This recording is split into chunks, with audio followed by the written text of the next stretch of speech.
Phone tapping చుట్టూ తిరుగుతున్నాయి. మొత్తంగా ఇప్పటికే హరీష్ రావుకు కేటీఆర్ సీట్ విచారించింది.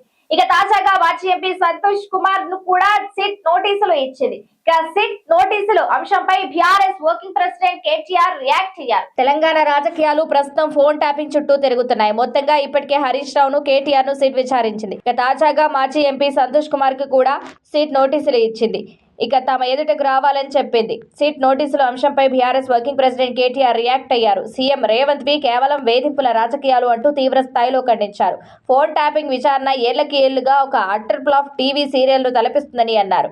అసలైన బాధ్యులైన అధికారులను వదిలేసి కేసుతో ఎలాంటి సంబంధం లేని ప్రతిపక్ష నాయకులకు వరుసగా విచారణకు పిలవడం ఏంటని కేటీఆర్ మండిపడ్డారు.